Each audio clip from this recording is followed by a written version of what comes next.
Okay, let's try to catch what lanes they're going to be coming through that turn in. As they come out of turn number 4, it would appear that inside will be the Budweiser, second lane will be the Cellular One, third lane will be Grizzlies Audio Video, and outside will be the Miller American. 8 seconds, 5 seconds, 4, 3, here comes the Cellular One and the Miller. Here they come. Cellular One has the lead as they move into turn number 1. On the inside lane is the Budweiser. Budweiser, Cellular One, and the Miller American. All three turbines move into turn 1. There's the Cellular One with the lead. What's Jim Krupfeld going to do there on the inside lane? Way deep is the Miller American. He's lost the skid fin again, it would appear. He's deep, headed for the Kentucky shore. Is he going to make it? Let's watch the Miller American.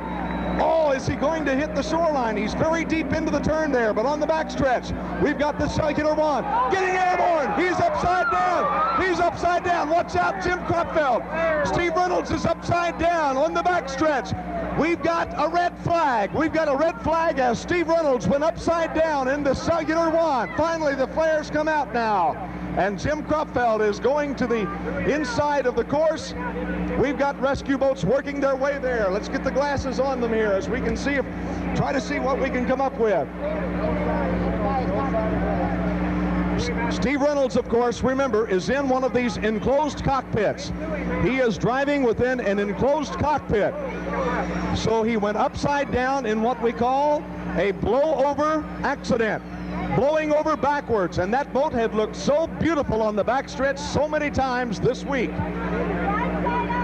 We're going to try to see. It would look like that the boat, we can't tell whether he's right side up for sure, but it does appear that the boat may be right side up. The capsule is intact. We have rescue workers there working over the hull of the boat. About 3 or 4 rescue boats are around it as the other boats are making their way back to the shore, and rescue boats are working their way down to the second turn area where Chip Hanauer lost control of the Miller American. So we have 2 boats that were in trouble in this heat, but our primary concern at this point is with the drivers and not the boats. We have on the backstretch, Steve Reynolds went upside down in the Cellular One. This is the second time that he has been in an accident in the past 8 months with this particular hydroplane, even though it was rebuilt. It looks like that Chip Hanauer is on the deck of the Miller American. From the glasses that we have, our spotters here, it would appear that Chip Hanauer is on the deck of the Miller American. No word yet from the Cellular One.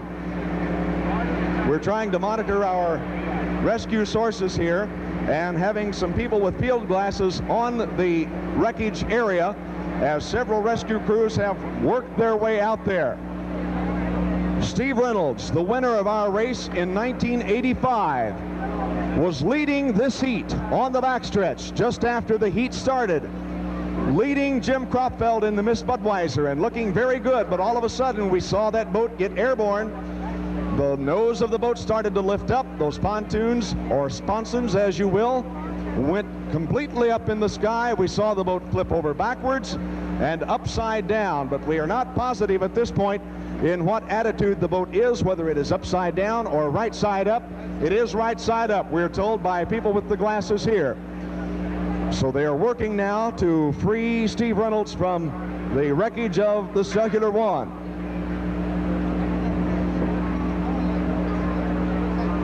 We're looking now at a TV monitor, and we can indeed tell that the boat is right side up.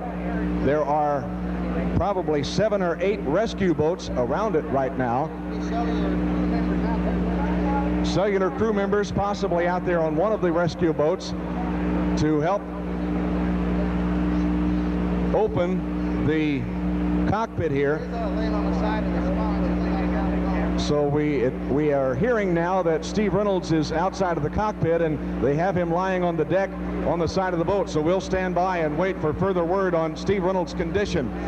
But downriver, we're going to check out the situation of the Miller American. If we can get some word there from the Miller American people. Anybody have a glass on the Miller American downriver? Any word?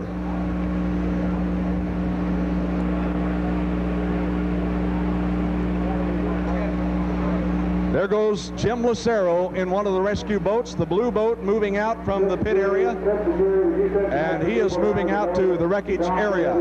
Jim Lucero, who designed and built this Cellular One, is on his way out to the wreckage area.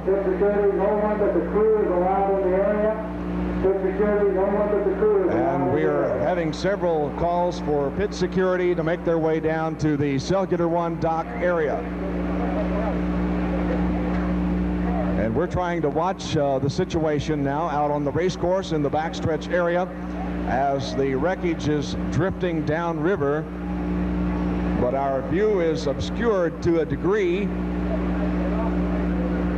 The Cellular One is right side up, and we can see through our TV monitor the exhaust stack or cone that comes out of the rear of the engine, and we see the engine area, but we can't see the rescue work that is going on around the front end of the boat.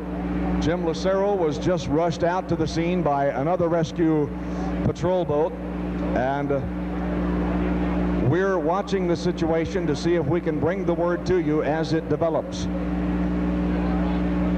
Let's everyone kind of lift our thoughts upward here for Steve Reynolds for the moment.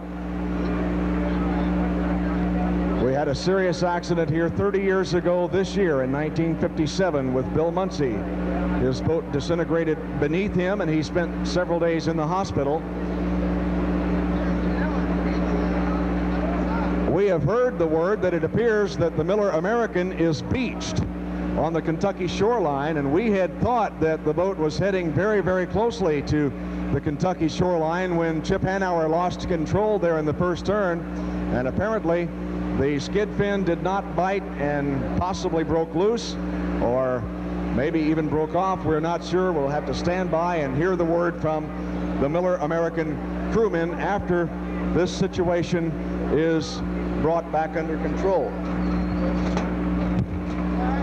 And we have the play-by-play of the announcer falling off of the pit stand.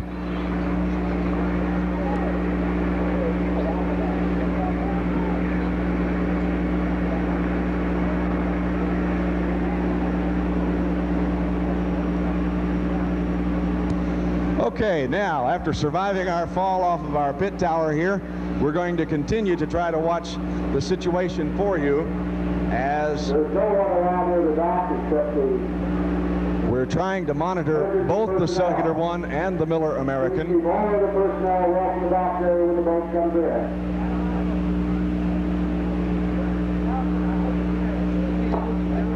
in. It's difficult to tell from this point how the rescue operations are going, but we want you to know that it does take a few minutes for the boats to be able to respond, and it takes a few minutes for them to be able to remove the drivers from these enclosed cockpits. And we're watching as some of the crew members are clearing debris from sections of the Cellular One, and it's difficult to tell at this point just how those rescue operations are going. We're trying to monitor by field glasses. The Miller American is being brought back now through turn 1. Let's get a glass on the Miller American.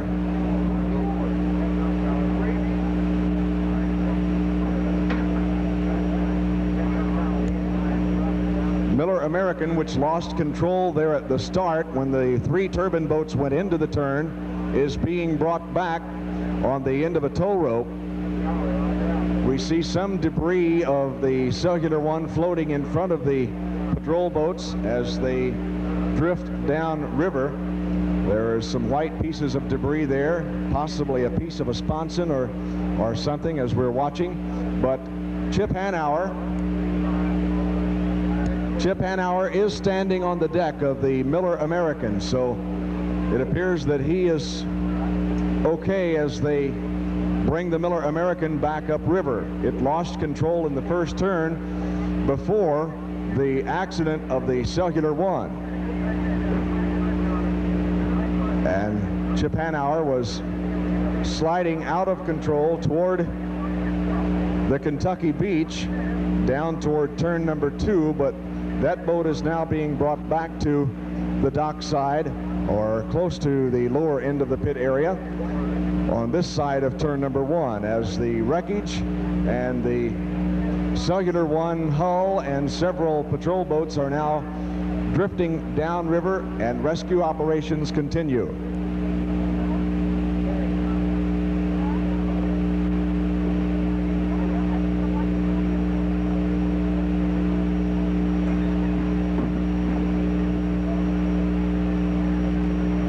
Okay, we have the understanding that Steve Reynolds has been removed from the Cellular One wreckage and is in the new Madison Regatta rescue boat and is on his way back to dockside here.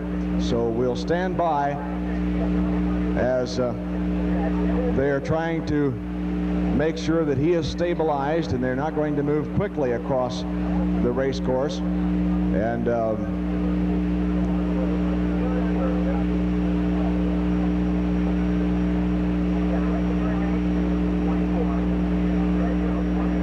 so he is being brought back across the river now, and we have been told there is movement, but that's about all that we can tell you, and that is not official at this point. So